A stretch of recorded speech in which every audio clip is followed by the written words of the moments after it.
My friends, family, welcome back to the first of the normal episodes. I say normal because we've had a lot of deep dives that are finished. We've done all the classes, all the specs. Finally. And they were ranging from 3 hours to 6 hours long, and those are long. That's an entire day gone. But we're done with them. They were a lot of fun. We got a lot of good feedback on how to make the future ones better for, Kata or these phase 1 things that we're going to work on. Today is back to normal episodes where good old Sarthe and I and whatever guest that wants to come on here, and we're just going to talk about World of Warcraft. Today we're going to go over how Nax is feeling pretty much after we catch up. We'll go over the DPS rankings and see how, talk about that for a little bit. And then Sarthe, me, and Rugs, and I think it was like Jordy or Zyrene or something, did a tier list like a month ago before launch. We're going to compare that and see where we are wrong or right. That should be a lot of fun. I'm excited for that. And then lastly, we're going to talk about the Undying challenge, which, unless we want to talk about that first, which I'd be so down to do. Sarthe, if you want to talk about that first. Let's talk about that first. Yeah. The Undying challenge. Before we begin though, Sarthe, brother, can you please introduce our friend, and can you tell me how you are doing, my friend? I love you. I missed our last episode. You did a phenomenal job without me. It's not like I talked during those deep dives anyway. Guys, all right. First, to start off, right before I introduce our guest, I'm going to tell a story. You know why? Because last night I had a fun night in the real world, and we don't really spend much time in the real world outside of video games. So you know what? Last night I had a date, and I wanted to tell these boys about my date, and I want to tell all of you guys. There's this do you guys ever go to speakeasies, right? Are you a fan of a speakeasy? For me, the idea of somewhere like low key that is really well done and catered and curated is always super exciting, right?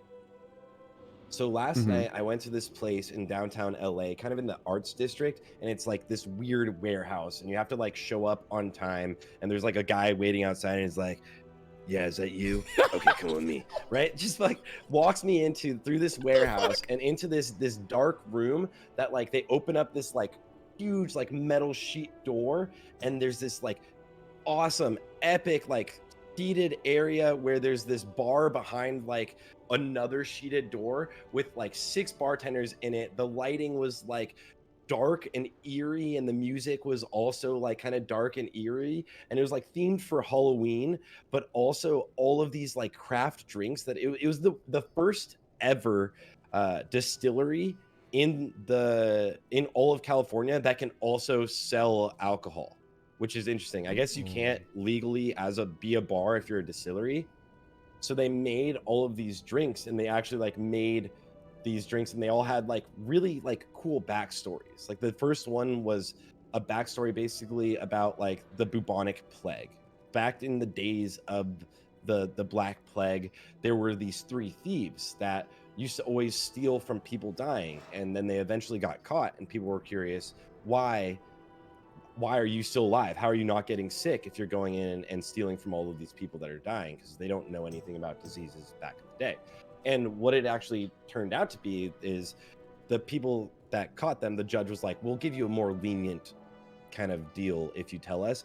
And they said, we don't really know. We just wear these masks because we're thieves. They wore these those crazy beak masks too. And they're like, we just wear these masks because we're thieves. And then also because it smells terrible, all these people dying, we just dip cloth in all of these herbs and spices, and then just put it over our mask as well, or under our mask. And so that what they did was they took all of the herbs and spices from this story and put them together in a gin, and actually it was the best gin I've ever had. It was the first time gin didn't taste like a Christmas tree for me. It was this I feel beautiful flavor. Do you want do you actively seek to drink something that reminds you of the bubonic plague? No. But I like the idea of something having a backstory. Okay, I like the idea of something having a backstory, and that's really what it is. Is honestly, I feel like it's something we don't really get to experience that often. Obviously, as gamers, is just going to a place that is fully built out around some sort of backstories, and that was just part of their Halloween themed drinks. Anyways, let's get back into World of Warcraft. So that's good though. No. Oh, wait, let me piggyback on this real quick. Okay, it's funny, hilarious. I had no clue you were telling this story. When we're at TwitchCon, me, Winky, Sarthe, fucking Grace for Days, Cargos, everybody in the world that you can imagine at TwitchCon.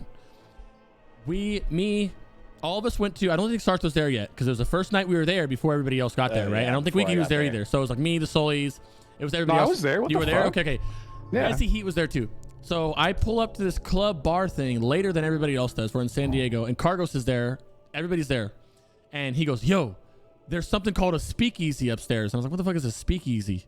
Like, I don't know, but it's upstairs. I was like, what do you mean? He goes, there's a big bookshelf upstairs. The waiter said just to grab a book. And I'm up there like looking around and shit. And I don't see anything. I see a big bookshelf, and I'm talking a big ass bookshelf. It is a bookshelf with a bunch of books, and it was really cool, like fancy looking place, antique kind of. I go back downstairs, and I can't get it out of my head. I'm like, dude, is this guy fucking with me, bro? I was like, is Cargos fucking with me? I was like, Cargos, and he's like, cause he's like laughing, he's smiling. So I'm like, dude, he has to be fucking with me. There's no way that this is actually a real thing. And so I was like, yo, Cargos said that he went up there, but the guy said no, because you're with a bunch of dudes. They're like, no, you're with like 5 guys. We're not letting you in. And so I took Desi. I was like, Desi, come with me. So me and Desi ran upstairs, and so we're sitting there waiting, and nothing happened. So I'm like, okay, Cargos is fucking with us. And so we go back downstairs, and then I go to the bouncer, and I was like, yo, random question, but is there a speakeasy or something upstairs, or like something? He goes, he looks at me, he's like, why? Do you want to go in it? I was like, I look at Desi, I'm like, yeah, what is it? We don't know what. I have no clue what this is. Yes. Yeah. He's like, okay, go upstairs.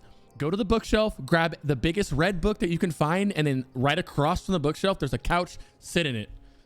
So, okay, so me and Desi go upstairs, and we're looking for a red book. We're just like, okay.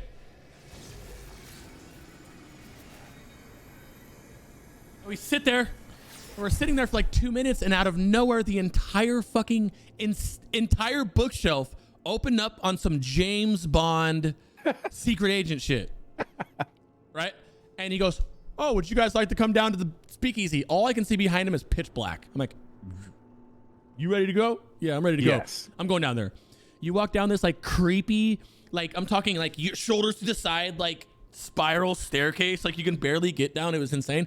And then you get to the bottom of it, and it was like it was just a dark room, and couples everywhere. Couples just everywhere, geared up, lovey-dovey shit. And me and Desi sit down and look at it. You know, I'm married. So I'm like, yo, you ready to go? Like, we're not finna just be down here, right? The drinks were like $40 for. It was called Shaken. Yeah, it was fancy. And it was called Shaken and Stirred, and it was like a 20-page pamphlet.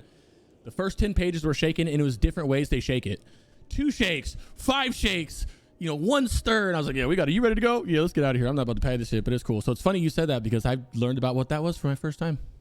Yeah, dude, speakeasies are sick. They're just like, they're really good. Yeah, they're good date spots. They're good date spots for sure. So you're over there, you're like sitting there with Desi, and you're like, the fuck? We should get out of here. It's just all right? dark. I'm like, We hey, should leave, right? Yeah, like, did you actually want a drink? She's like, no, When- I just want to see what was down there. It's like, cool. But it's cool because when you left, there was another bookshelf, but downstairs, and it just let you opened out. again to the bar, right where Cargos was. And I looked at him, I was like, yo, you were right. He's like, I told you. So like, it'd be really cool if they have like, cheaper. I mean, not cheaper, but like if they were, I don't know. Yeah, no, they're really cheap drinks. speakeasies can tend to be, some of them can be really expensive because they're like, it's like more of a fancier thing now. But speakeasies, I think during the Prohibition days, like that's where they started, was just like a place where you could drink that was like low key. That's cool. Yeah, I didn't know that's that. that's the point of them, was that you could go there to drink when alcohol was illegal, which is why they're hard to get into. Wow, I didn't know that. Okay. Yeah, that's pretty cool. Yeah, all the drinks down there were expensive. Winky bought $30 Bud Light. It was crazy. Yeah, when that was going on, by the way, they were playing the like the bar game, like the big Jenga, like life-size Jenga. Yeah. They were playing the big Jenga, and I was so just gone at that point that I was just like looking around, and I see them playing Jenga, and I'm like at the bar, and I've got like 2 White Claws in my hand. Yeah, I fucking said it, chat. Double clawed up. I was clawed up. I was clawed up through the motherfucking roof, right? Yeah. So I had 2 White Claws in my hands, and I'm just pounding. Don't clip that. And What were you pounding, bud? I turn around. I turn around, and I'm like, where did everybody go? And they're like, oh, there's a speakeasy upstairs. And I was like, don't give a fuck. Yeah, Like, I had no clue. Sit here No clue what it was. drinking. I don't think Desi did either, but we weren't streaming at the time. We streamed pretty much the whole time we were down there, but we weren't streaming at that exact time, so it was like perfect. Yeah, I'm like, I'm not here because this is like a Disneyland trip where I want to go see something cool. I'm here because the line at the other bar was 8 hours long. Hungry Yo, Box. dude. Hungry Box was in line for 2 hours at the other bar. There's no way we were getting in to The that number, bar. the number one bar club thing down there, where like all the stream, every like big went. We're like, oh, let's go there, of course, right? And then we get there late, obviously, because we're hammed. Oh, and the super line when obviously you guys have seen long lines. It's nothing you haven't seen. I'm talking DMV line type shit for this bar. It was all the way around the corner, and every big streamer's just in the line in like the middle, just waiting. Nobody was skipping ahead. It was crazy. Yeah, even I saw there's like this big like rampant rise and growth TikToker. Her name's BB Jess, and she streams on Twitch. She's like an IRL type kind of like power hour the whole stream kind of thing. And even she was in line. And when I saw that, I was like, yeah, there's no shot. There's no way we're getting in. We're gonna wait here for 10 hours. Like, let's just go to the other bar. I don't know about Winky, which you can tell me, but I know Sarthe for sure. There's been a lot of days when we were younger in our teens and 20s waiting in lines to get into stuff. I would never in my life do that now. I will not wait unless I absolutely have to. I'm not waiting more than 10 minutes or something like that. I can't do it. I don't have the patience to do it anymore. When back in the day, I would have waited 4 hours for a game. Yeah, sorry. You know what I mean? I never had the patience for that, but like I was like because I was a DJ, so like at every club, at the clubs down when we were down there. Yeah, the clubs when we were down there, I was like, I'm so used to coming to this club, like. But like either playing or like knowing the manager, and they've like now I'm like out of the scene and out of the industry. If I ever go somewhere, it's like waiting in that line that I like used to just like laugh at people in. Like I was that guy. Karma. I was that guy. And now you look at that line and you see like a 21-year-old tiny person laughing at you. They're like, yeah, exactly, right. Like I'm not doing that anymore. And like I literally look at those lines and I'm like, nah, I had my time. I'm old now. You know, like, I'll go back to playing my video games and speakeasies. That's what that was my major experience too, because like the only thing I ever did as a kid, if you couldn't tell from like how dumb I look as like a hipster adult, was go to like concerts and stuff for music. And I was usually playing at that concert or doing some type of media work for the concert. So I always got into like the media line, which is always like 5 people. Yeah, exactly. You'd always walk through. You have like your wristband, or you have like your name is always on a list somewhere, right? Like whenever you go, every music festival, like you're never just chilling, right? You're never like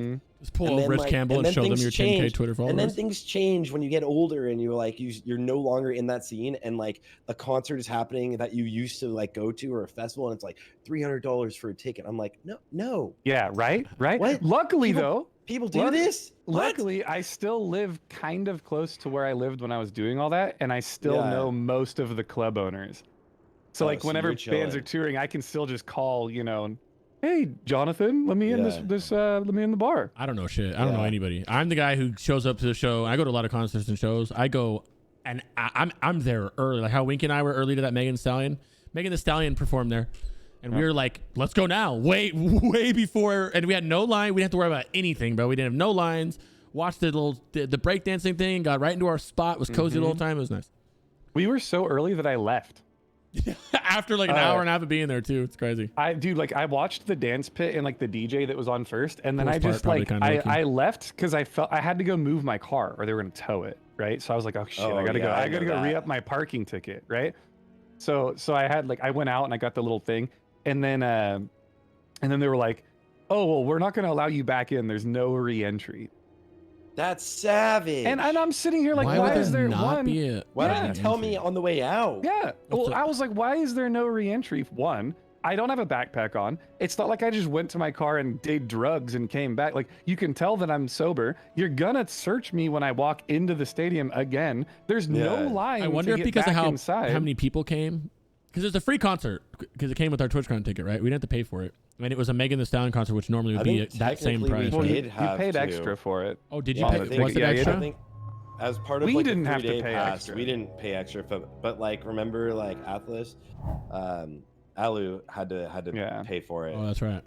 So I actually I got denied from going back in the concert, and then a Lutheran was coming back, and he put in the group text. He was like, yo, Winky, I've got Tommy Salami's badge. You're just going to put it on and they're going to not, like, they'll let you back in because they haven't scanned Tommy's yet.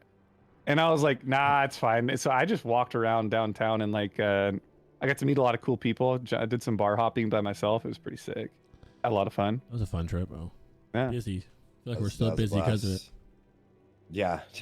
And Literally that like sets you like back, like any sort of trip away, it always sets you like back dude. in like what you're doing, you know? It was a lot of fun. That Yeah, was a blast. especially TwitchCon was terribly timed with Wrath coming out. Yeah, it was very bad. I had to do Yeah. my We had Nax a- race from a internet cafe, which we got World Fourth Nax and Realm First everything from an internet cafe. Stressing. Legend. I drove from like Sacramento or some shit, from Sacramento or Fresno or something down to San Diego. It's like 6-8 hours in queue with my remote queue on my phone. Just please, God, don't fucking disconnect me. It disconnects one time. Babe, go to the computer and make sure it's still logged in. I was like full panicking, bro. Full panic. Well, we made it with it, but no issues. Right? Made it. You don't AFK out of queue once you're in the queue ever, right? So like, even if you You do had lost sometimes. connection, Yeah, right? you do. Sometimes you do. Do you really? Yeah, remember my Yeah. thing? Day 2 of You have a launch, I leeway couldn't play the timer whole still. time because I had like I woke up in the morning to a 3-hour queue or something that I prepared for, eating lunch, hang out with the kids or anything. Came back, I was DC'd, largely DC'd out of it, bro. It was cringe. Now there's Yeah, no it's queues up. though, which is nice. I don't think there's any queues more on the WoW Talk, but is there any queues still anywhere? Yeah, there's queues on Gehenna still. How bad are they? I mean, I had like a 2-hour one yesterday or 2 days ago for raid. bad. Yeah, not yesterday, before raid. Like it's just raid day, I think. But it was it's not too bad. Plus, like I feel like once you know the ways to like just deal with queues, you just deal with the queue. Yeah, I wish I Sky would have got Fury that has been remote queue good. quicker. We haven't had any Yeah. queues on Sky Fury in a couple weeks, and even when we did, they were whenever we had like the 8-hour queues. I mean, I was fortunate. I worked from home, so I just woke up, queued up, and put it on my other monitor and went to work. That's dope. Yeah, that's like. But the I'm also chill way used to do it. queues because to get into Grand Theft Auto, every day it's an average of 8 to 9 hours that you're in the queue. Wait, period. really? Yes. Well, No good matter thing the I'm time? Starting GTA. Well, it depends on the server, right? So the server that I'm on, there's 100% always going to be a queue, like a long queue. Mhm. And then there's ways to get priority. Like if you show them that you're good at role playing, all that, they'll give you like queue priority. Uh-huh. So the higher up you go, the less. So usually it's like 18 plus I to would assume 24 the bigger months. you go, the bigger you are too. They probably let you in. Yeah, there. if you're like a 2K Andy, like let's Yeah. say Payo wanted to start GTRP, they would immediately give him like rank 3 queue priority, right? Because him being on the server is good marketing for the server, right? So it just makes sense to give someone like that some kind of priority. Yeah. But yeah, I mean, there's ways you can earn it. Then I think you can also buy like up to tier 2 queue priority. It's like expensive as fuck though, so no one does it. How much are you talking about? $1,000, dude. Someone does It's like, it. dude, it's like 600 a month for Oh, tier 2. Someone does Month? it, dude. Yeah, Yeah, you a month. 100% someone does that. That's a lot of yeah, money, for but sure. that's They not, at wouldn't- the end of the day, that's They a car wouldn't payment. sell it, right? If Yeah. nobody did it, they wouldn't Yeah, sell it, exactly. right? Yeah, So people it's do that shit. definitely something people are doing. And then you're still in the queue for like 3-4 hours, right? Oh, it doesn't even 'Cause- skip you. Yeah, because it's only tier 2 out of 5 tiers of queue priority, right? So right now I went from tier 0 to tier 1. So my queue times are like, I went from like 8 to 9 hours to like 6 hours in the queue. Wow. Yeah. So it just takes time. The more you're on the server, the more fun you're having with it, the more you get noticed. And I they can't wait to upgrade do it, your bro. queue. I'm like But, losing sleep over trying to figure out like an RP lore for myself. But I found a server for you guys to join, and I'll make a character on it. There's no whitelist process. It's a decent server with no whitelist process. You can just log in. There's no queue. Yeah. We'll get in there. We'll goof off, and once Sarthe hits his sub goal. Yeah. It's funny because I said that sub goal, but I haven't been streaming this week. Mhm. Like, Dude, it's I've been just busy, like, bro. Yeah. If you're Monday, a real we're Sarthe finally fan, back. though, if you're a real Sarthe fan, like you should be subbing when he's not even live just to hit the sub goal. You know what I mean? Like, let's be real. I can't wait Could to you do even it. Yeah. say that you like Sarth's content if you don't sub on Twitch when he doesn't even stream? Oh You're supposed my to just wake up in the God. morning, go to his Let's channel, go, give 10 dude. subs, and walk out. Gift that's him. That's how I We start need, my day, yeah, obviously. we need Yeah. 50 gifted while Sarthe is offline tonight. Oh my God, that would be. I like your Ready Player One shirt. Such a good movie. Bro. Oh yeah. of the best movies this is ever, back I from Warner Brothers when I Yeah. was promoting the movie. Yeah. Dude, That's so dope. when I promoted this movie, I got to like build out an entire like all of the movies that they go into, right? The Shining. I got to build out an entire like room. It was like the hallway from The Shining. We had like actresses, like little actresses that like played the like two girls, and they would scare people. There's like the bathroom and stuff, and then we made like built out 2 escape rooms for like people to just go in and do like an escape room experience. It was literally down in Comic-Con, so down in San Diego. So like the same spot we were for TwitchCon. Same convention, yeah. Super fun, man. That was a blast. Comic-Con's a really good one if anyone ever goes to. It's really big though. Like anything you want to do is a huge line. It's more than comics. It's more than comics too. It's like everything now. It's like pop culture. Comic-Con is like pop culture con. It's is like what we call it these days. You go for like to go see what's the next Marvel Phase 5, that's like revealed at Comic-Con and stuff like that. Yeah, there wasn't that many lines at TwitchCon besides like the Amaranth meet and greet. That shit was banging long. It was crazy. Yeah. I would be so scared to do a meet and greet at TwitchCon. Because like, what if you set up this whole meet and greet thing and just nobody shows up? Dude, right? I saw a TikTok of somebody with one person. Yeah, there was people doing meet and greets, and I was like, I'm like, who are they? But that's not surprising because we play WoW. Yeah. But there was literally like dudes sitting there, nobody's there. Imagine you're slotted like next to Amaranth, right? And you're doing like your meet and greet, and then she's like doing hers, and her line's like out the door, and like nobody's in line. They had to to cut hers off. They're like, yeah, we can't let man. anybody else come here. It's too much. Yeah, I don't know, dude. Bro, it was. I'd be scared. He was just walking around getting pictures. Face. I like heard that like some random like fan licked someone's face when they're trying to get a picture. Like literally like licked someone's face. Like, dude, who the all the people online watching those streamers, and if you do the creepy shit like that, like what do you think is gonna happen? See, I would tweet out she's gonna be like, that was sick, that was dope, I'm so glad you licked my face, let's go on a date now. Hey, thank you for licking my face, right? Yeah, I would tweet out beforehand, creep. Right? I'd be like, hey, the Winky meet and greet's starting pretty soon. This is your principal version of consent to lick me. You know what I mean? Like, you can lick me all you want. Yeah, daddy. Well, those people think like they're actually gonna get with her type shit. They're like, I actually think that I'm gonna marry Amaranth one day. You're like, those are the people that got upset when she announced she had a husband. It's like people got like genuinely upset instead of like they didn't care about it. They didn't care about the abuse or anything like that. They're like, no, you had a husband this whole time. Yeah, they're like, what? I feel so betrayed. It's like, bro, she's like crying and like showing how he's like super abusive, and you're making this about yourself and your degeneracy. You're just like, you're like, how dare you have a husband? Yeah. Oh my god, man, the world is cringe, bro. Like, there's just weird shit in the cringe, bro. I'll tell you, hey, one more thing. Doing that shit, like one more thing, and we can get back. We can go back to. But by the way, this is a World Cup podcast, but it's not. Eventually, it's not going to be. It's going to be all. We're just hanging out. That's why we're talking about this stuff, and we're catching up. But let's go. I was at Blazing Bob and them, and they were trying to get a picture with Amaranth, right? Yeah. And I'm streaming it. I'm live streaming, just hanging out at TwitchCon, and then we finally found her, and she has a big pack of people like just trailing her.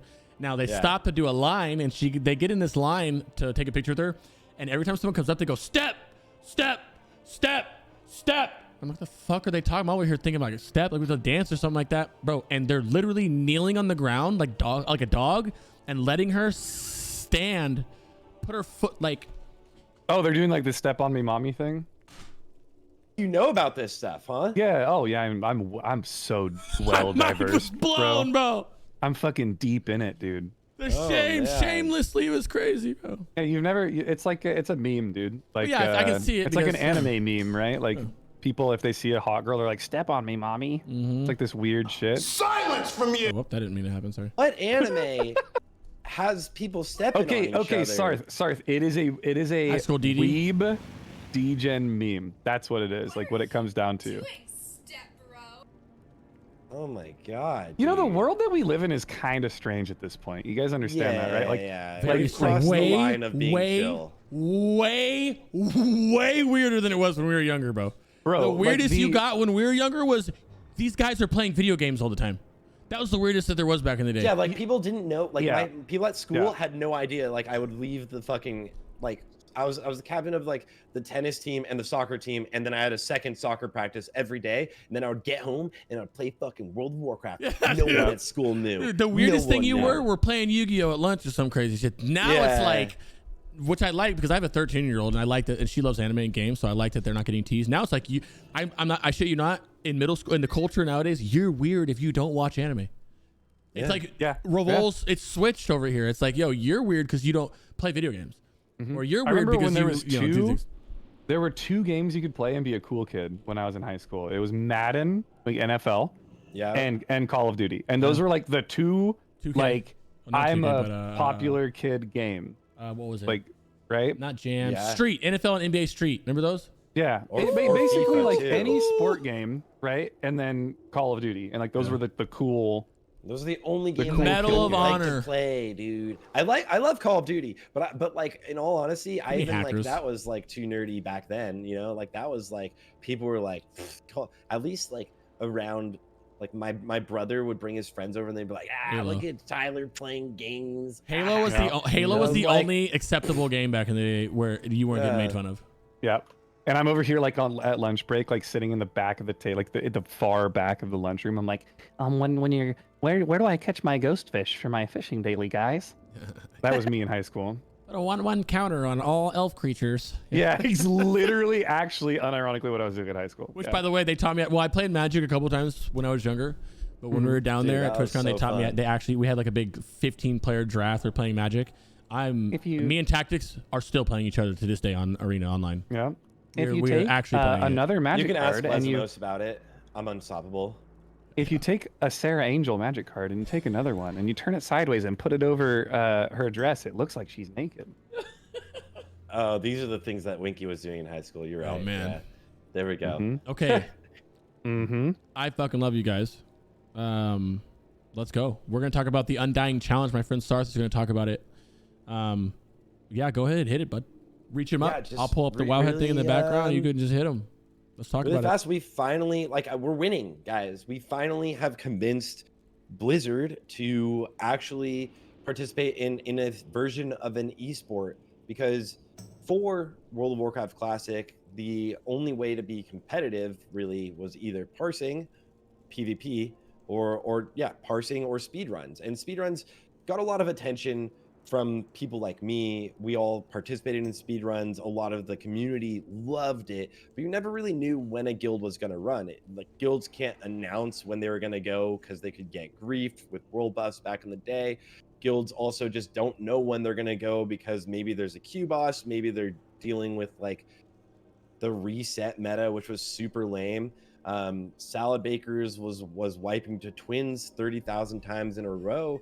Either way, it was really fun to watch, but you never really knew when it was going on. And also Blizzard just didn't really participate in it until this weekend with Progress versus Space Force in the Undying Challenge, the first ever esport or official speed run from Blizzard. And this is what I'm so hyped about. It is starting with it's not as competitive as it could be, right? This is an exhibition as the first competition, and it is a 10-man competition where the guilds will start with extremely low gear. The Crix knows very, very low gear, where it's actually going to be a challenge to clear the raid. They're going to have one attempt at a world tour where they clear all of the heroics on Saturday, and they try to get some good loot from that, and then they go in to clear all of the raids in a head-to-head competition. The gear, they're going out. They're starting at item level 187 gear. And Yeah, it starts tomorrow, the first day of it. First off, you want to go ahead and name the 2 guilds, bud? Yeah. Progress and Space Force, the number 1 guild at the end of Sunwell, or the end of TBC for EU, and the number 1 guild at the end of TBC for North America. And they have, And the race they've itself. got like some drama between each other, and they were phenomenal in the race. Yeah. So Second, third. This is going to be really, really, really exciting to see them go head to head against each other. I think it's important as community members of like the WoW community. Like, it's very important to support this, right? Even if you're not that interested in it, they're going to be keeping track of the numbers, right? Of who's watching, what the interest level is, and if it like hits off, right, this could be the beginning of like a whole new era of that's esports and WoW, right?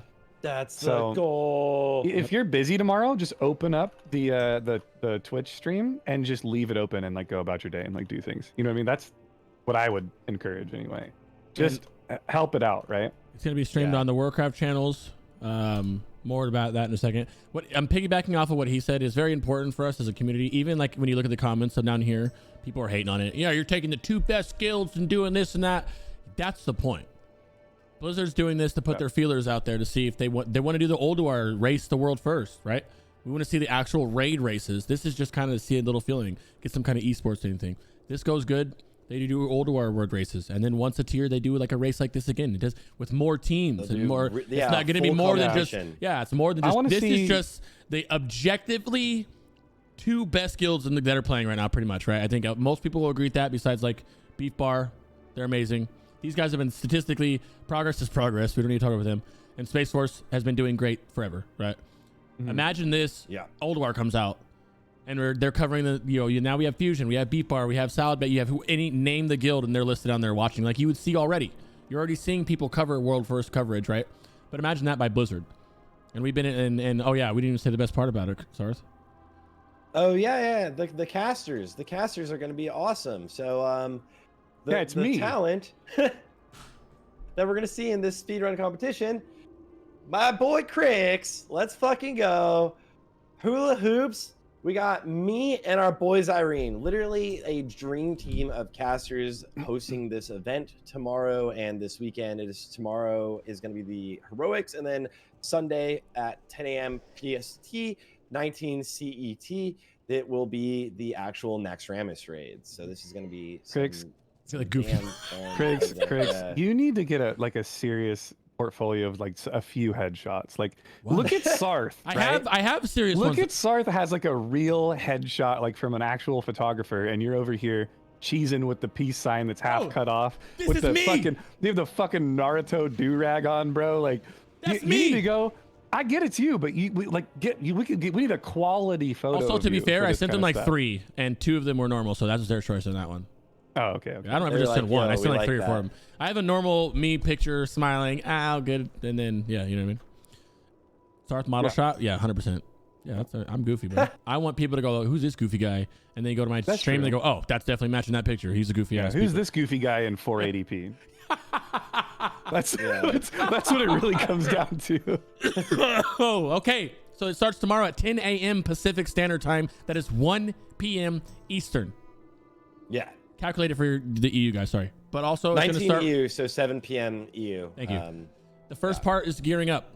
We have a tournament realm that they'll be on, and they are starting at 187 item level. The only profession they all have is engineering. You can't do any professions otherwise. Sorry, correct me if I'm wrong about anything. So they have engineering, and they are doing 1 world tour. That's all they can do. Yep. Are they going to get a mark of the war prisoner? Are they going to get the right trinkets for certain classes? Is one person going to go and get all of them? All of it. Mirror true. You never know. But the day one is going to be. Go ahead. I want to talk more about.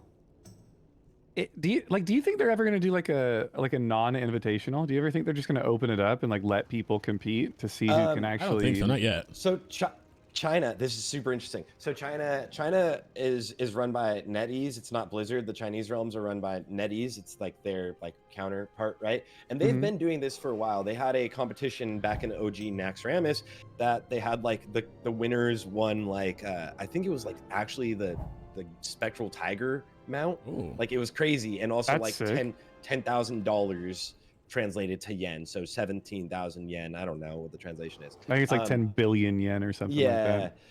So they've been doing this forever, and they're actually like looking into doing more things like that. And they have done that pretty much for every tier. There's always been like a Chinese tournament, and that's where there's been like an issue between the NA guilds. Sometimes when we don't have the PTR, sometimes the Chinese realms have had their tournament realm live, so they've been able to do practice runs. But going off of that, they've been extremely successful. So if this is successful at any really capacity, I think hopefully Blizzard will then be doing more of like an invitational, kind of what they do with like MDI, which is like the Mythic Dungeon Invitational, right?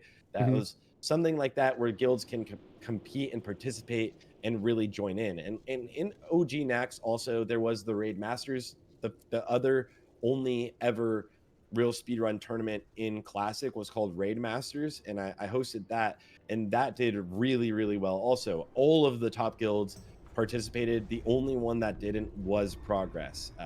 Every other top guild participated, and Noda took the world record during that competition. The like main I remember world that. record. Yeah. I'd like to see like weekly tournament realm. Oh, like just leave the tournament realm open and like leave like weekly tournaments. You know, that'd Or be like so monthly, cool. Like right? Like monthly. I feel like Yeah. monthly isn't often enough. Well, so for me personally, watching from Classic, where we had like 1 week a month where we had the Dark Moon Fair buff, and it was this awesome. I'm such a shill for this, and like whatever. This 1 week a month where when every guild is running their tournament runs, right? Like in between that, you have your normal runs, you try to parse, you just try to get loot, you're having a good time, you're chilling. But like 1 week out of the month, if you mess it up, that's it, you're screwed. You have to wait till next circus. Technically you could cheese around that, but I don't like the idea of being able to do that, and like staying raid logged or whatever.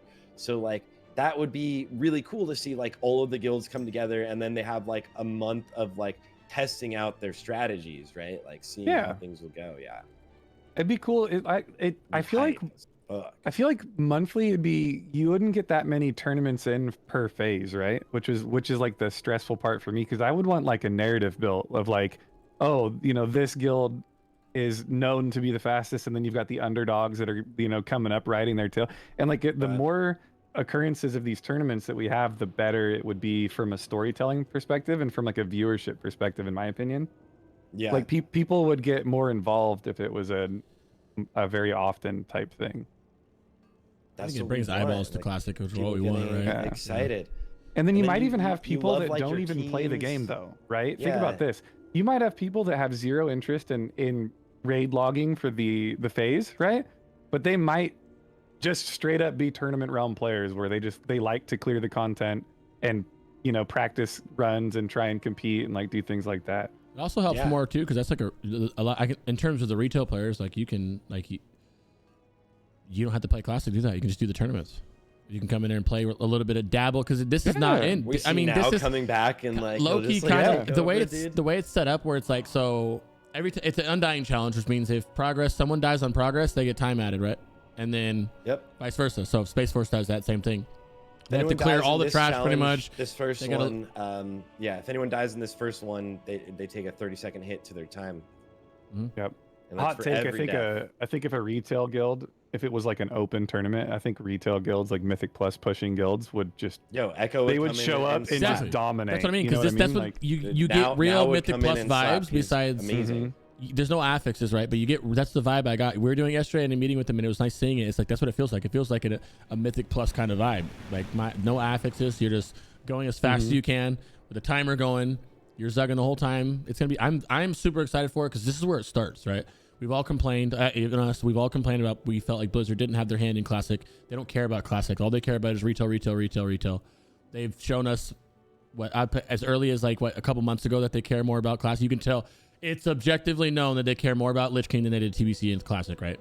And I think it's going to keep going. So from there. do we. Yeah, and so do we. Yeah, it makes sense though, because it's more. This is more of a retail expansion. They have so many drawing aspects of vehicle quests and all these other, and how the abilities work, where everything's more even and all the classes are more fun, and the long list of reasons why we love Lich King. That's the same thing for these retail players too. And as you look at the guy who won World First 80, and that's not just them. We had retail raids pushing world first on Nax. They didn't get it, but they're still trying, and they're doing great, you know. And it's one of those things where they can dally in this world, because the raids are so easy in this world, and then they get to jump to their world where it's a lot harder, you know. So, and this is where it begins. Something as small as the 2 best guilds do a simple, yes, it's only a 10-man. This is how it starts. The 2 best guilds. Day 1, they get the prep. Day 2, they do the raids. This is how it starts, and the next thing you know is Ulduar, when maybe they do an Ulduar race. And then all of a sudden, you know, a couple weeks after Ulduar, hey, let's do an Ulduar. Let's take the tournament. Top 10 guilds the first 10 EU NA guilds that cleared Ulduar, and make them do the same thing we did for the Undying challenge. You know what I mean? And keep going in hard mode only, though. Like, you never know. This could go like way out of the world, right? This is just the beginning. So I urge the people who are complaining about this, because there's comments from people complaining about it, shut the fuck up and just do it, and just let's ride this out for a little bit. You know what I mean? Because this is where it starts. Yeah, if you can't see that like, if you're upset that it's not hard enough too, then it's like you're asking for too much at the beginning, right? Like they have to see that it's feasible, that people will watch, that people will care. And if they do, then the real investment, the time investment, the like commitment, that's where it all starts. And that's the goal, right? Is to get this one to go really well so that we can convince them to be like, yo, this is what I always pretty tight. This is what I always say, Sarthe, and I talk about it all the time, but you have to draw parallels to like the greater speedrunning community of any video game, right? Yeah. Difficulty is subjective, right? It depends on who you're talking to and what they find difficult in what they're doing, right? Some people think things that are very difficult for me to do are easy as hell. Some people think that some things that I think are easy are really difficult, right? So you have to parallel it to like, let's say Super Mario, right? Tomorrow, a brand new Super Mario game comes out, right? There's going to be a speedrunning community of people that speedrun Super Mario games. And they are going to take some time and speedrun that and learn how the game works, learn how to break the game and speedrun it, right? But then if you look to the Mario for the Super Nintendo, the speedrunning community has already broken that game into oblivion. It is basically solved, and it's about min-maxing every little thing you do. And that's the difference between classic and retail, right? Retail, you're trying to clear the raids the fastest you can, figure out the best way of doing things, and like the speedruns start, with world first, and then you have people that clear faster and faster and faster, figuring more and more things out and doing it cleaner. And then in classic, you have this kind of like solved environment that is more about min-maxing when you rocket boot, what you can cheese, what you can't cheese, how you can sneak your way through this dungeon in like the perfect form, as opposed to the retail aspect. So it's just two different aspects, right? So when I hear people complaining about difficulty, it's like, well, difficulty is on the retail end, and the real difficulty behind the classic end isn't the actual raid mechanics. It's how you're going about, coordinating your guild and things like that, right? That's the difficulty. Exactly. Yeah. Speedruns they wipe all the time, right? Like things go wrong all the time, and that's like the exciting part. It isn't as easy as just going in and moving quickly, because you're pushing the limits always. That's the goal, and making it like, how close can I get to dying while going fast, pretty much. Like how much can I push out of this? It's resource management, right? So like your ultimate goal in the perfect speedrun, you would kill KT and your entire raid would have like 1 health and 1 mana left, right? Because you've min-maxed your resources to the point at which that you are exactly perfect on not just blasting through it and being done, right? Yeah. And I'm not a speedrunner, so I could be way wrong on a lot of this stuff. You don't want your health to be low, but like you want to just be like, there's times, especially in Nax, where it's like, how big can we pull? This is like the thing about Nax speedruns. It's like, now it's how big can we pull and live? And live, right? Like how can we pull every single thing at one time and actually survive? Yeah. And then how fast can we do it? What if like there's a time gate? So in Nax, there's the fight Gothic, right? And you're in a more you would say like, right, a more casual guild, right? Yeah. So for Gothic, you're usually just sitting there waiting. People AFK, people go to the bathroom, people go get food, right? Yeah. Gothic is just like, there's this first phase where it's like 5 minutes long of him just spawning 3 ads every 30 seconds that die in half a second. It's super easy, and almost realistically, it's a boring fight. But in speedrunning, you can glitch through the gate towards 4 horsemen and then actually pull all of the trash at the same time. And you have to kind of coordinate with your guild leader when you can pull these really scary packs into Gothic's room at the same time, so that you can deal with everything all at once. And it becomes actually a lot more risky, but it also ends up that saves you those next 5 minutes. You rocket boots all the way down to 4 horsemen. So it's like those little cheeky things you do to min-max your pacing really are like what make the gold of speedrunning. And I think it's really exciting to see Blizzard finally get behind it, as a practice a little bit. I'm super excited for it, bro. Yeah. One last thing about it, boys, before we go on to the next topic, is it's tomorrow. Here's more information right there. I already said the channel is going to be on the Warcraft channel, so you'll see all of us, well, me and Sarthe, you'll see me, Sarthe, over there. I can't link the chats. I'll relink them in a second. that's where it's going to be. Okay. Yeah, that's about all I have to say to it. I'm excited. I'm super pumped. I can't wait. I'm pumped to see it. I would be excited even if I wasn't casting it. I just it's them showing them that they're paying attention and they're looking. I'll be there watching. This is a very big deal. Yeah. What time does it start? Starts at 10 a.m. tomorrow is the gearing. 10 a.m. our time, Craig? 10 a.m. PST. That's the best part about working with Blizzard is they're all PST. We never have to. Yeah, it's fucking beautiful. Hell yeah. And then on the next day is it starts at 10 a.m. again, and they're gonna do I and Obsidian Sanctum. That's just for fun content, just to get it pulled up. And the actual race is only Nax. Yeah, hopefully get loot. That's gonna be big. What loot are they gonna get? Will be huge. Yeah, the loot will be huge. That eye loot is gonna be big too. Yeah. Okay, we have 45 minutes left. I want to touch on 2 things. Yes. I love Zyrene. What he just said in chat. So funny. Yeah. I want to talk about Nax from our perspective. We have Winky who plays the Shadow Priest. He'll be back in a second, and we have Sarthe playing Sarthe, and then me being me. We already kind of just a brief touch on it as before we go over the rankings, which we'll do in a second.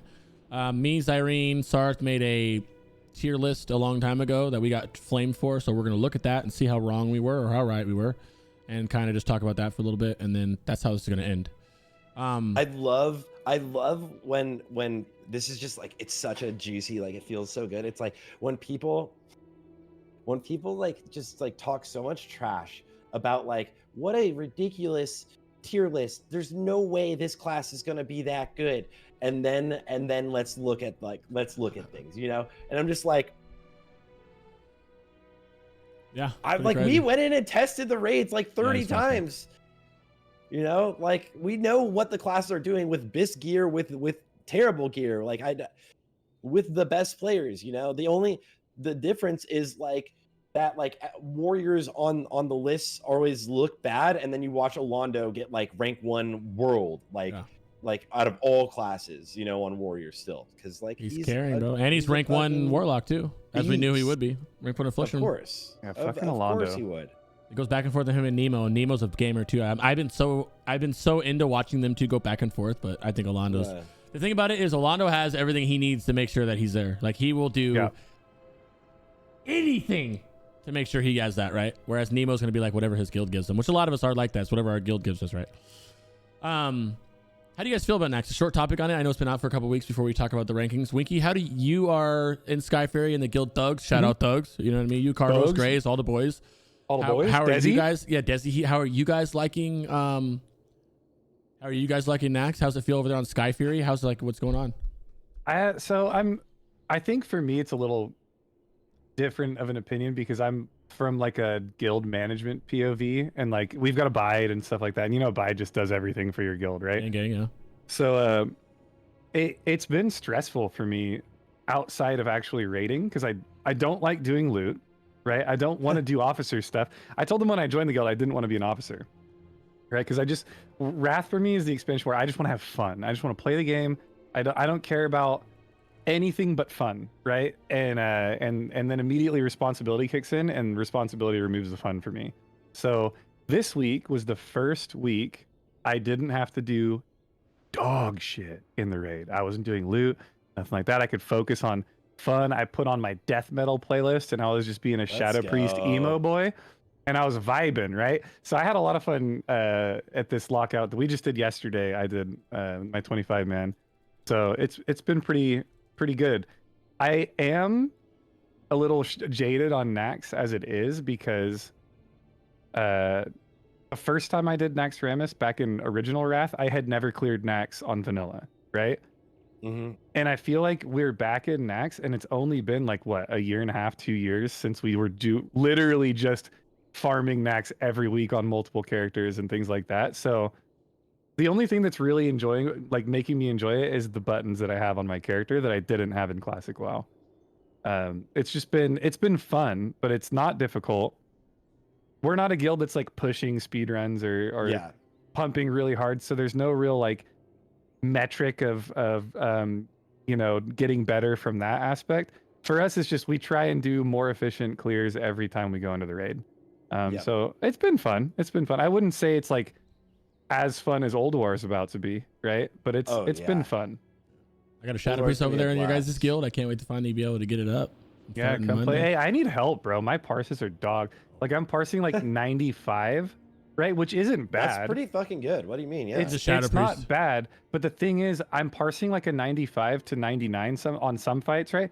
Some of them are like 90s. You know, Resuvius sucks if you're a priest because you're constantly mind control bot, right? Yeah. So I cheesed like a 80 out of Resuvius this week by like dropping mind control, getting bopped, and like DPSing for a second before re-mind controlling. But I need to talk to Crix and get some help on my because I'm parsing decent, but then my eye level parses are like dog crap, like 75, 80. And I'm like, You're dude, super I have a geared 40-minute Shadow Priest raid guide right? in the works right now. You're just stay tuned. It'll be there. Yeah, and I'm That's watching. why I said I needed to go I don't raid know on what your it team. is. It's got to be like PIs and stuff because I'm watching these other priests' replays on Warcraft logs that are like doing really well, like, you know, the rank 1 through 100 priests. And I'm like, I'm doing the same shit they are. We have generally the same uptime on our dots. Like, I don't know what it is that I'm doing. So I got to talk to you off. I think it's we'll Shadow Priest chat is a lot it. about clipping and when you're using your potions and when you're using everything with everything, right? How are you using your 5 stacks? Are you waiting for pains and stuff? But that's what I like so much about raiding in Wrath so far is that it's more, you feel like your class has more capability of like pressing things. Like I went from spamming Shadow Bolt on a Warlock for like 4 years or whatever to playing classes like Affliction Lock and Shadow Priest that actually have timers and buttons that matter and the order in which you do things matter, and it's just really cool, right? Yeah, I think that's like where the because Naxxramas as a raid is, we've done it now, right? Like pretty much everyone's done it because we've done Classic. Let's be real. But now we have like our classes are so different. Everything we're doing is so different. So now it's like, how can we do it in a better way? It's fun, right? Like playing a Death Knight is so fun. Playing a rogue, you finally have what's called AoE. Hello. Rogues are using fucking Titan Steel Spellblade, the dagger, the spell dagger to do more damage. 3,000 more DPS on an AoE situation. Literally, from using this dagger. It's insane. Also, is the Fell Striker still a thing? Eyes to just min-max this. Yeah, Fell Striker is still a thing. Rod of the Sun King. Like, there's so many ways to really like optimize, and that's what really excites me. And also, your class is fun, right? Like, yeah, you were saying Warlock, you press one button, and you did in TBC. Like, you sat there and like. Yeah, I mean, Sarthe has a character. His entire action bar is Shadow Bolts. Yeah. But now Warlock is fun. Now Warlock, there's a lot of min-maxing, and it's like a skill-based class that's amazing, right? Like this is like, there's so many exciting things about this expansion, and that's the reason why like Naxx is still a good time, I think, is because of that. Like if not, you would honestly, either way, I'd like for this phase to be short, realistically, right? Like relatively short comparatively, because we want to get into Ulduar. That's like, yeah, we all do, dude, right? Ulduar and Heroic Plus are like two things that are game changing, like massively game changing for Wrath and Wrath content. Like I cannot wait for the future of Wrath in general, because Heroic Plus the Shadow has Priest, because you just get better as the raid tiers go, right? You scale the best pretty much. Well, yeah, but Not you know me, best, I played a much. Warlock in Classic WoW. Like I'm fine being at the bottom of the meters. I just want to be the best one at the bottom of the meters. You know what I mean? Like that's where I get my drive. I'm not trying to be the like bottom of the meters.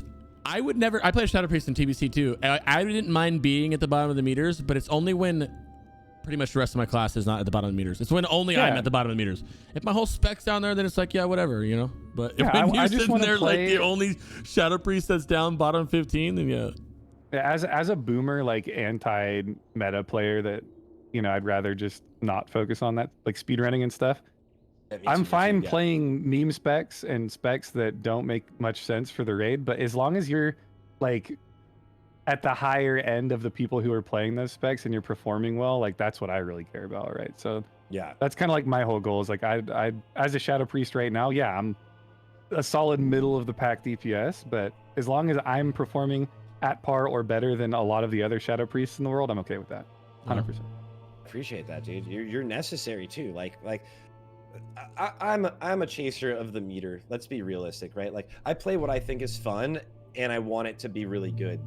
I've lucked out because I liked Rogue, and I kind of liked Rogue over Warrior in Classic, and I was able to beat the Warriors in my raids all the time, and I was able to cap out at like rank 1 Rogue in the world, right, in Classic. but I should have played warrior if I was more try-hardy.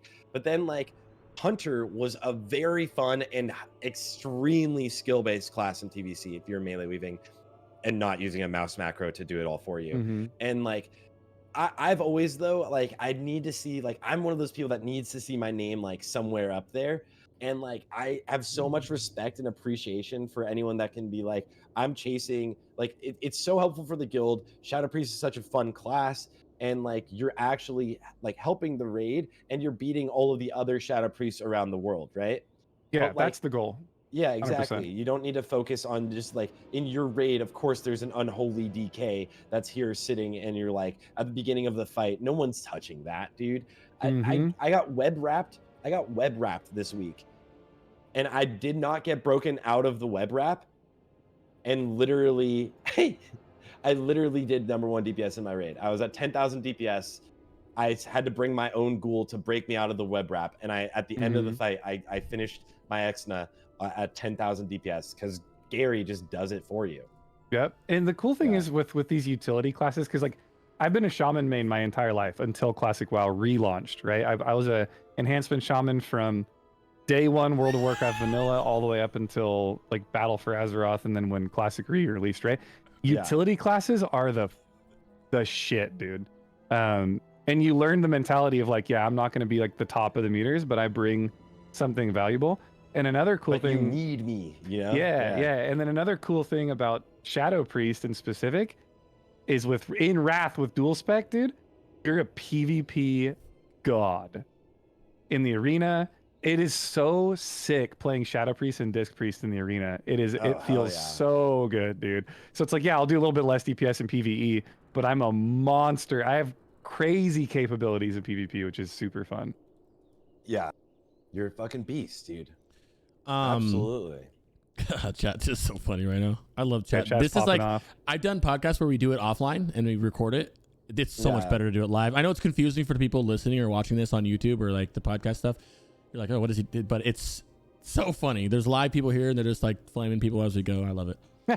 Flame them all, dude. Flame them all. Flame me. 30 minutes left, which I strategically let's made this clip in because I got Immortal. So I'm just going to let this clip right out. Yeah, I stayed alive long enough to get Immortal. I played really safe. So safe where I didn't even have my meta on. Wink, wink. I want to go. Oh, you weren't meta gem weaving? Okay. I got the boots from Malgos and then just forgot to put that purple back in, yeah. Because the purple was on my previous boots. Yeah. We made a tier list. A beautiful one. A while back. Okay. And I just want to go over. We said we were going to do this. We've been waiting for us. This is what the logs look like. We're going to talk about these real quick and just kind of see what is anything here surprising first off? Sarthe, is anything here surprising to you at all? Not one bit. Literally not one bit. And if you look, that's the 95th percentile. And then if you look at the 100 percentile, it's exactly what you expect as well. Fucking Unholy DK on top. Then it's got Warlocks. I don't think anybody's thought Unholy was going to be top in rank 1. I thought it was going to be AF. Did. I said it. Did you? Yeah. You're such a fucking. You're such a DK like. And did you say Unholy was going to be the #1 DPS in the world? And I was like, I'm just gonna wait. I even said it in the podcast. I was like, I'm not gonna fight you guys about it. I'm just gonna wait to see what we do. Like, I think Frost is gonna be insane on overall, and I think Unholy boss parses is gonna be fucking crazy. I vaguely recall.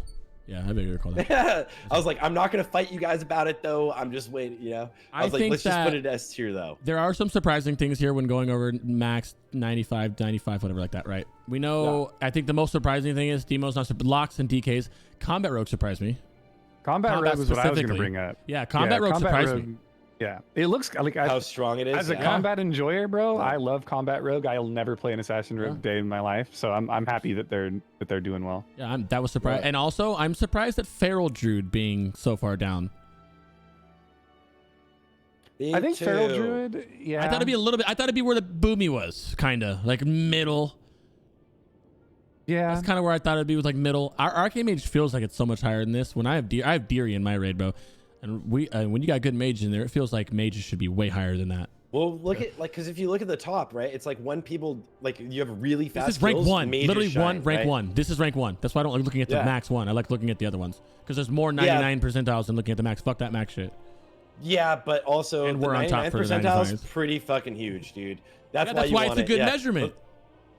Yeah, Right? but no. Like the people bigger pool at the higher level of like, if you go to oh, what's the other tab on there that shows like the like kind of standard deviation? There should be a standard deviation tab on there, but it shows like how far ahead everyone is, and like, so this is the average of the 99th percentile. This is looking at the average of the 99th percentile, not All near percentiles, the you're top. saying?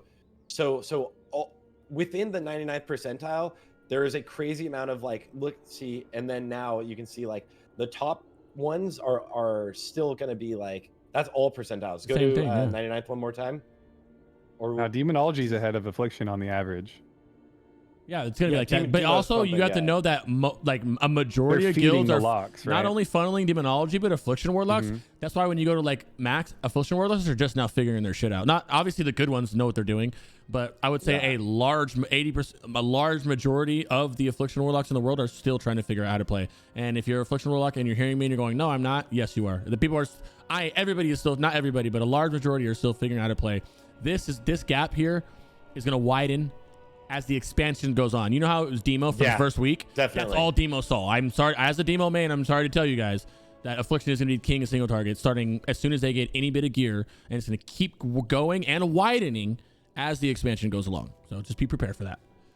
And especially after they figure it out, now look, they're already starting to get gear. As you go down, demo's always going to be better because demo's, in a nutshell, very easy to play. It's annoying to min-max, but it's easy to play because even at the bottom level, bottom tier, we're casual, parsing 50s, you can ask for a bop and press emo or whatever else, and you're okay, right? So demo's like a safe, as warlock is always a safe pick because warlocks generally are going to be pretty easy to get some kind of bars on.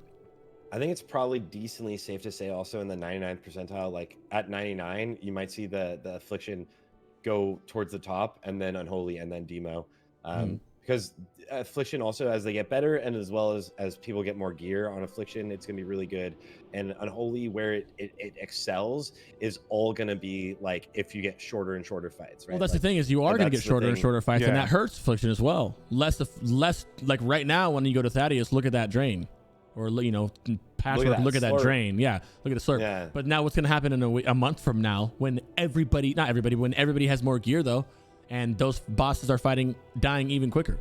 That's less execute. We're gonna see speedruns with a ton of unholy DKs. Yeah, I think DK. Oh, I think objectively insane. DK and demos are speedrunners. That's what you do right there. You stack DKs and demos, whatever versions of that. Maybe rogues. I don't know. Whatever rogues, versions. Dude. Oh yeah. Look at enhancement though. Enhancement. We already knew it was gonna be thick though. That's not a surprise. Yep. If anything, I thought maybe they might be a little bit. Wait, pull up our tier list. Pull up our tier list. Yeah. Let's go. Let's look at where to go. All right. It's up in the chat. Here we go. See if I can pull it up on two screens at the same time for you guys. Is this the you were right tier list, or is I don't know if it's right. We're gonna find out. We're gonna find out. We're gonna find out. Let me move my cameras around so you guys can see a little bit. Bear with me here. Let me. You know what I mean? Okay. Who cares about the bottom of? You can't see the bottom, but who cares? Yeah, fucking warriors, right? Am I right? I can't zoom in. They'll be up there soon. All right. So, I guess we'll go in order. Enhancement Shaman was S+.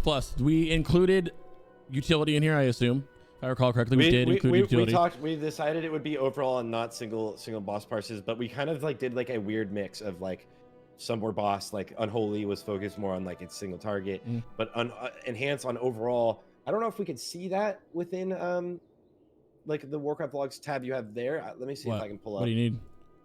Just like looking at classes for overall damage. Does that do? That's only bosses. Try to go right to where it says all bosses, right next to damage. And see if it does overall. No. You were just there. No, all bosses. Yeah, no, just bosses. Okay, itself, yeah, it's just bosses. I'm wondering if I can go here though and look and find boss trash DPS. Right? I don't know if this is the same thing. Boss and trash. We don't need to look it up. We already know. We already know that their Enhance is amazing at that. Yeah, look at this. See, okay, so this is why, because specifically, if you look at like single target rankings, like Hunter isn't all that high right now. But I'm thinking like this is where like on overall you're like, look at that, right? Like Rogue, Warlock, Enhanced Shaman, Hunters. Like rogues are doing crazy fucking well right now. And it's so nice to see a big rogue in there too. It's so nice to see him put that rod on and put whatever else on, and him just like you hear that Yeah, that rod fan up. of knife sound. I can't make this sound. You know what I mean? I love that shit, bro. That's pretty good. That was a pretty good fan of knife sound. Yeah, All right. Yeah, you get it. Mhm. First off on the list is S plus. This is our S plus tier. Enhancement. By the way, I have 25 minutes. Enhancement Shaman, which I think we all can agree with. I guess is there any arguments against these 4 being S plus? We have Demo Locks. I want to say obviously Unholy DKs, Enhance. What about this play right here? I want to say we've seen less enhances do really well, and I think that's because of how few people are playing them, and then it is a skill gap, right? Enhance is there. Obviously, we just saw it on overall also, but if we look at like single target, it's slightly below Rogue and Warlock, right? It's right below Rogue and Warlock. It's the next best class on single target. I think in general, if they include utility, it's S little plus. bit of yes, exactly. Without utility, I would still say AS. So useful. I just think we've seen a little bit less of it on more often than not, and that's something we also kind of called and predicted because of the how many people are playing it, right? I would say S or A, but there's well, it's S plus because in this we included utility as well. Yeah, single target, overall utility, there's just overall raid character. Which if that is the matter, then it is S plus. Like looking at what we put in the S plus tier, like that's like we were right. Do you think assassination would still be up there though?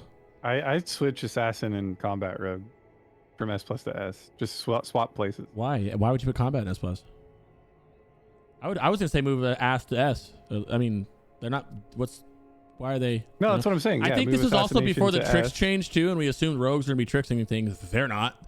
Rogues are doing whatever they're doing with their tricks, and it's not going to warlocks that often. So faint. Yeah, no. Single target. Yeah, it's fucking sick. I love their it. single target is pretty crazy, but that's all they have. They had single target A. Well, I guess they have overall. So yeah. What? No, dude. Rogues overall is fucking bonkers. But Yeah, it really takes good. a good rogue. I know. It takes a good I rogue agree with you. that's weapon swapping a lot, right? You're weapon swapping for trash, and it is great. It's great, man. I'm so hyped to see how well rogues are doing. And Do they scale well? Do they do better too as they go along? Yes. Yeah. Oh, that's dope. That's exciting. I mean, right now we're also in this crazy position where it's like Titan Steel Spellblade, like we were mentioning, is crazy strong. I don't know if there's another like dagger in the game that's that slow, other than like maybe still like spell damage weapons, right? Like I'd have to look ahead, and I'm sure Simonize already has, but that is really like crazy powerful for overall damage. Is just seeing them use this BOE spell damage dagger, right? Yeah, so I think we can all agree with I think we're all right with that. Enhancement, Demo, Unholy, Ass up, S plus. Dropping in the S tier. Combat, Frost, Affliction, Marksman, Arcane. Yeah, maybe I would say Marksman and Survival switch because of utility. I was thinking more on overall with those ones, right? But we're seeing even Survivals do better right now on overall, and I think that will change later in the phase. Both Marksman and Survival A tier. I don't think they're S tier. Yeah, I'd go with that. We have a pretty good hunter in our raid, though. Go back to that page of overall real fast. True. Go back to that page of overall. What was like the third, fourth right there? That's it, though. In the world? What do you...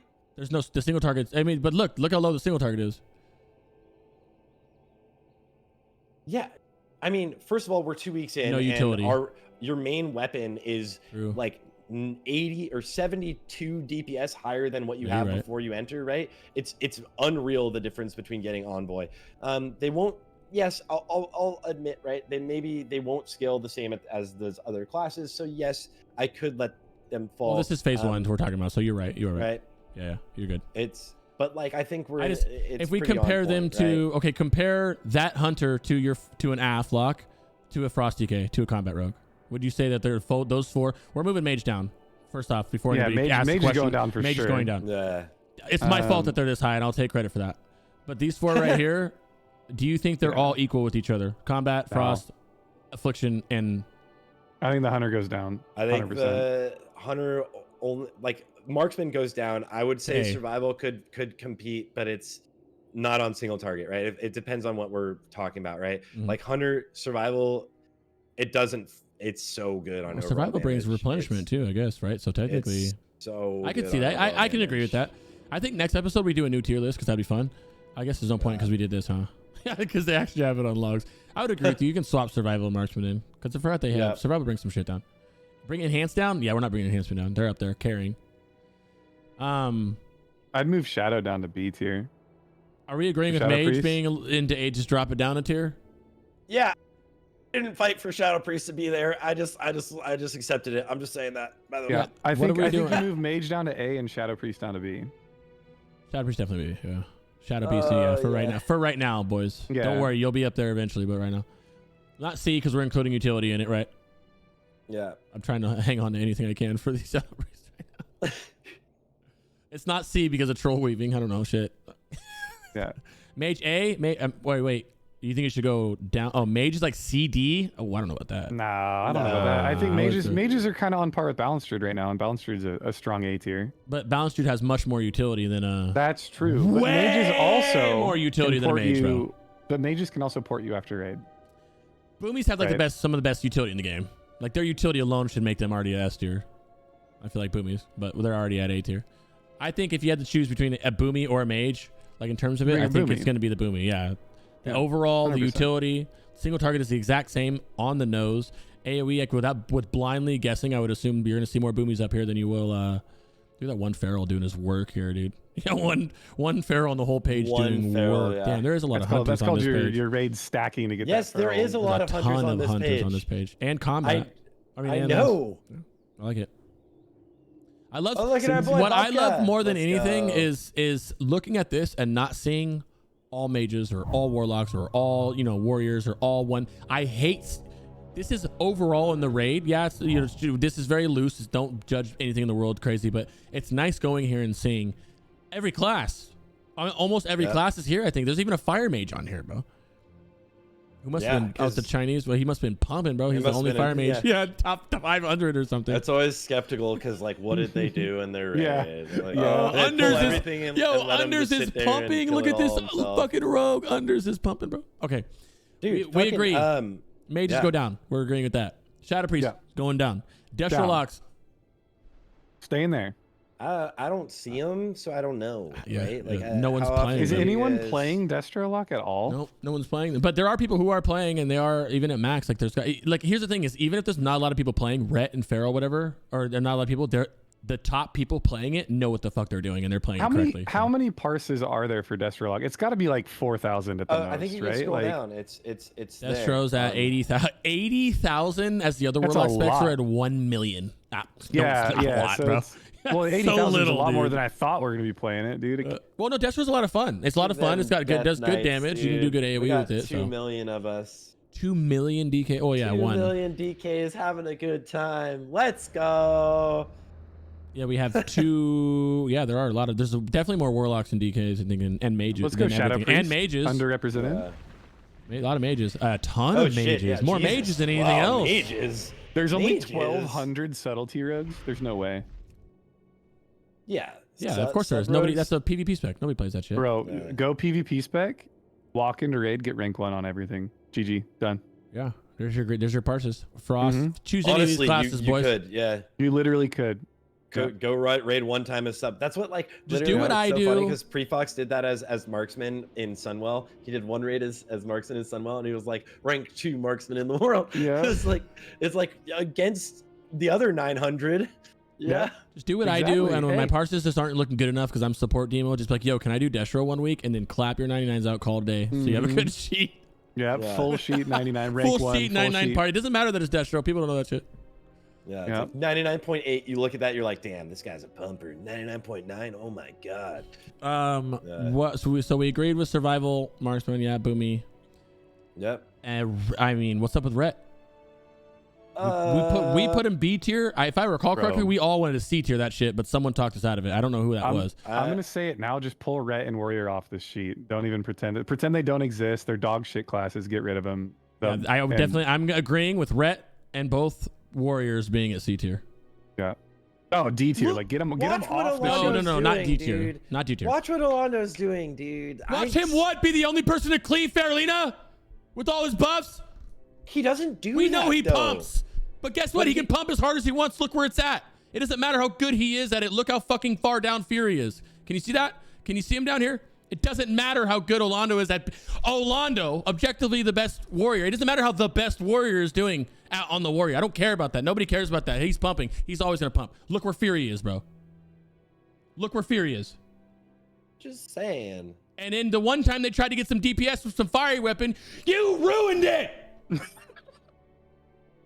That's actually true. That's actually true. Sarthe did ruin that. They fixed that within like 3 hours of my Sarthe, video. It's like they waited for you to post it, bro. It's so crazy. I was gonna. Oh yeah, if Orlando. Oh yeah, and the thing is, Orlando could do even more damage if he wanted to. Yeah, I'm just trolling. I was gonna post it at night too, at midnight, and then I was like, I'll just post it in the morning. Literally within 2 or 3 hours, it was like Blizzard's like, nah, we don't like that shit. It's like Warriors get like a buff, Blizzard patches it instantly.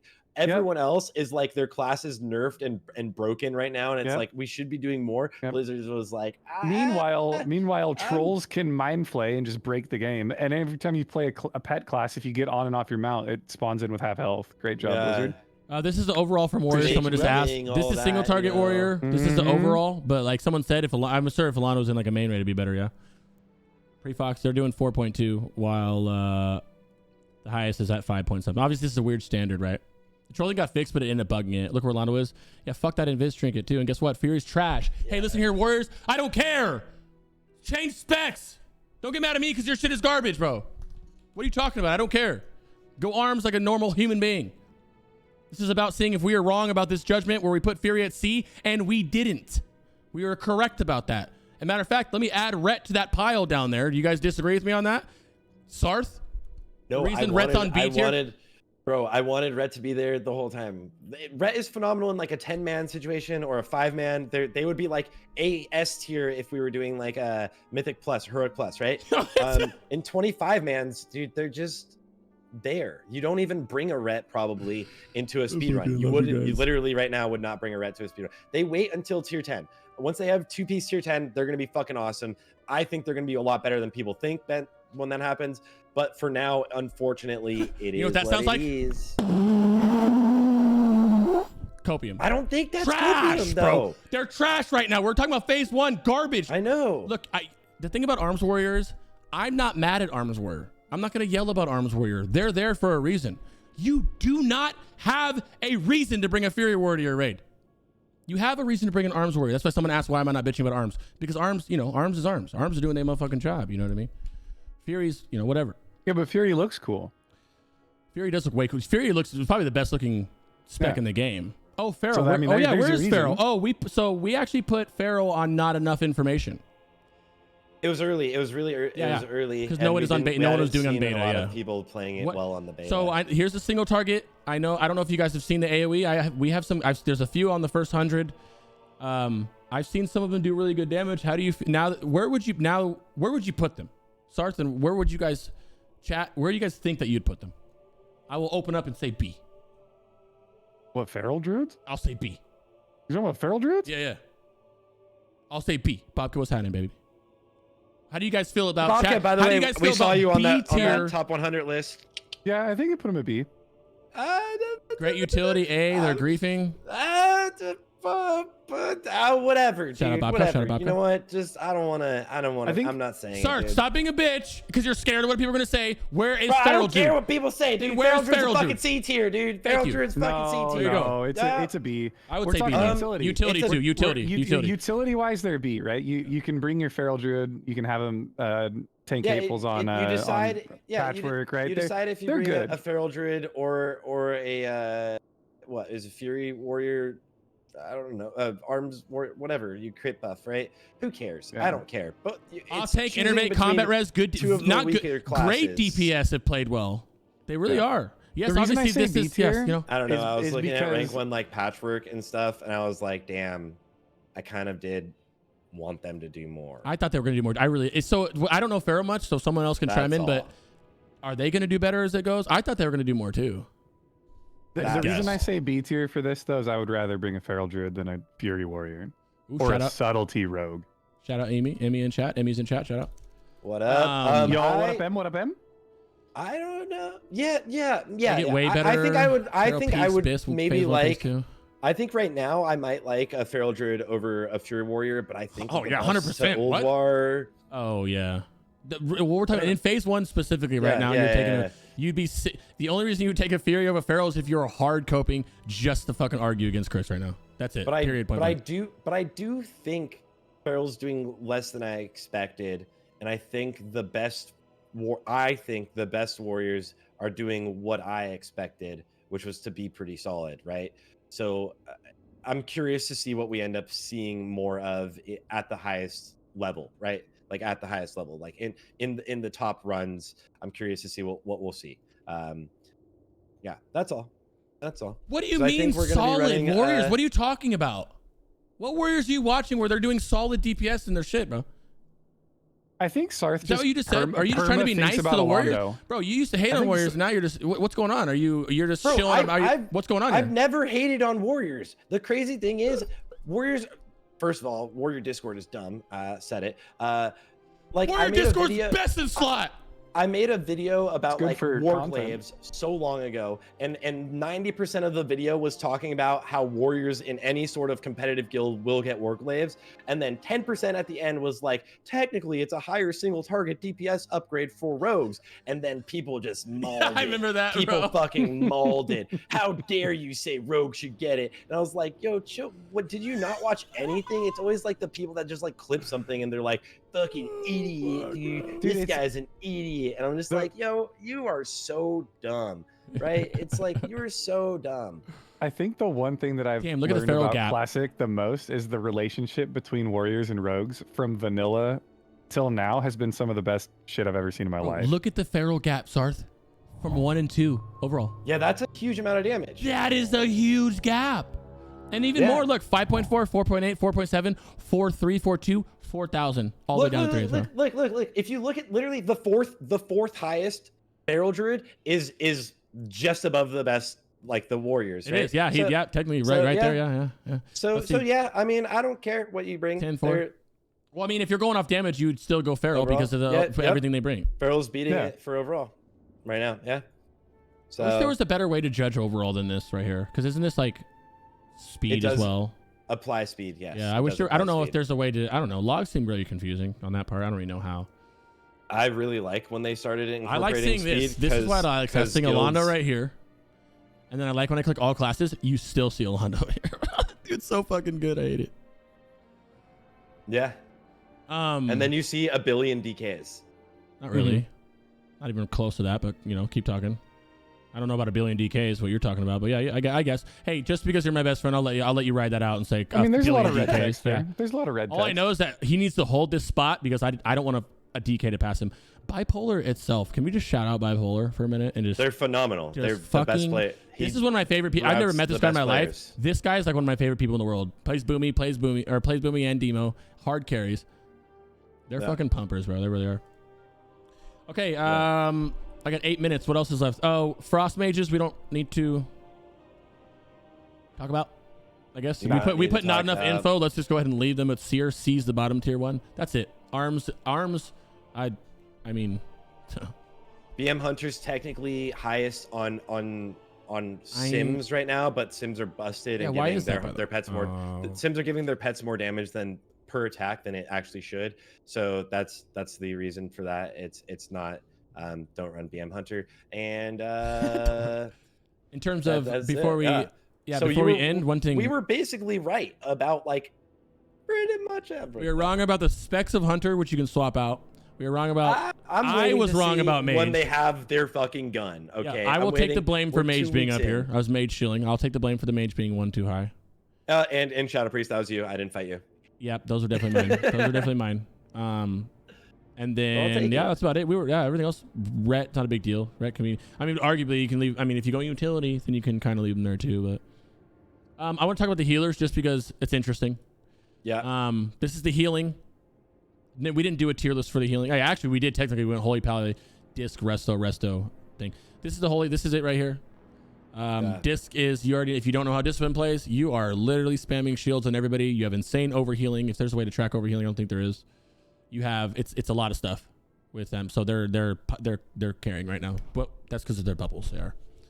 Holy Paladin behind him. Holy Disc Priest is better. Like where Holy Paladin's better than Disc. It is. Just in Holy general. Paladin is a better heal. This is why when you look at logs, you can't. yes, they're logs and they are good guidance, but it's not always good just to go, yeah, but the logs say this, because like Holy Paladin is the best healer and we know that, right?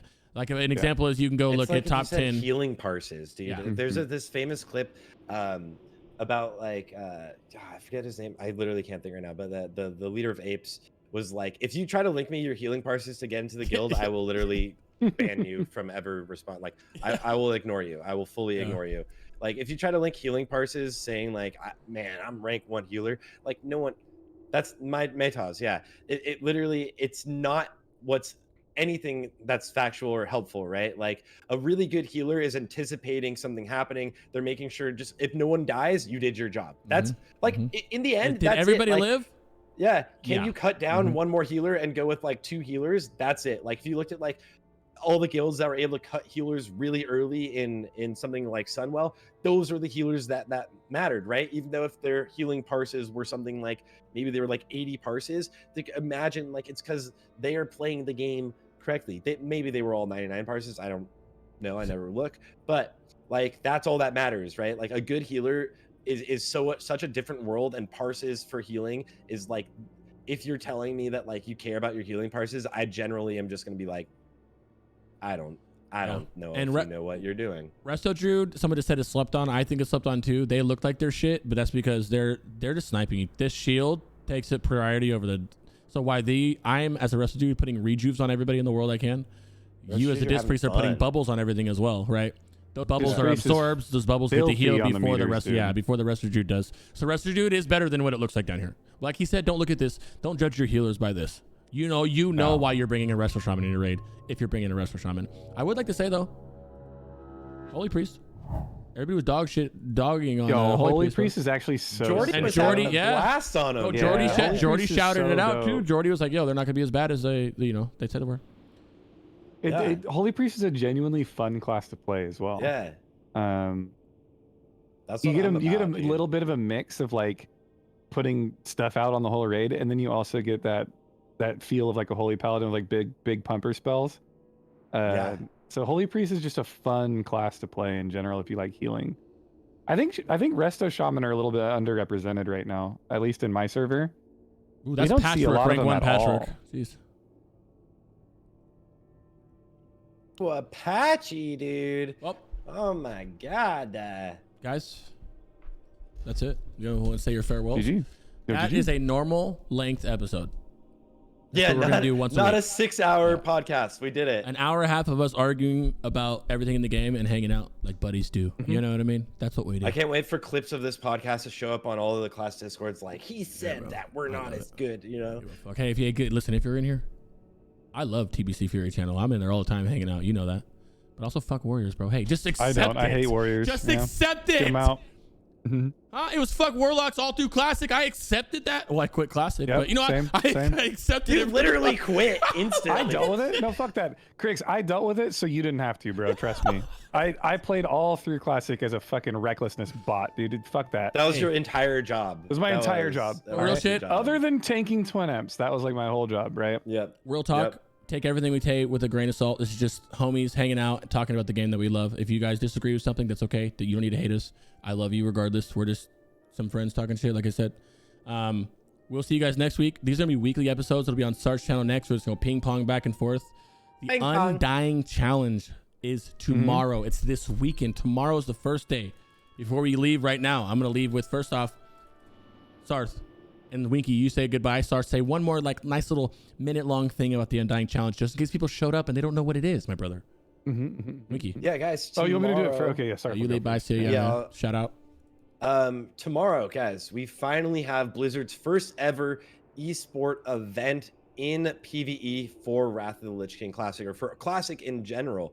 And we are doing a speedrun competition. Space Force versus Progress, the world's fastest guild on NA versus the world's fastest guild on EU. Currently, those rankings can change, but 2 of the strongest guilds ever are going head-to-head tomorrow in a speedrun competition, the Undying Challenge. Make sure you check it out. 10 a.m. PST, 1 p.m. Eastern, and that is 19 CET, guys. So make sure you're there for it. Hell yeah, brother. Winky, where can they find you? I just linked your Twitch anyway. Yeah, thanks for the shout out. I'll say twitch.tv/Winky. If you are down to listen to these same 3 people plus Cargos in 3 hours, we're going to be doing my podcast is called F's in Chat, where we talk about World of Warcraft, but we encourage tangents that go on forever. So it's more so us just bullshitting and bantering for like a couple hours. It's a good vibe. It's a nice Friday night drink a beer kind of thing. So if you want to hop by, you can find that on my channel in 3 hours. Boom. Easy. Boom. I love it. And we're going to play Overwatch. Yeah. Yeah, let's go play Overwatch. We will see you guys next week on Mr. Sart's channel, bro. Thanks for hanging out. Oh, yeah. It's Friday. I love Sarthe. Be safe this weekend. Don't do anything stupid or crazy. Just play video games like all we do. Just stay inside and play games. We'll level and alt. I know it's getting kind of boring. Hey, some are you kind of bored right now? Level and alt. I don't know. That's about it. It goes pretty fast with flying and heirlooms. You know that. Oh, yeah. We'll see you By guys the way, next week. heirlooms are another thing this bug doesn't work.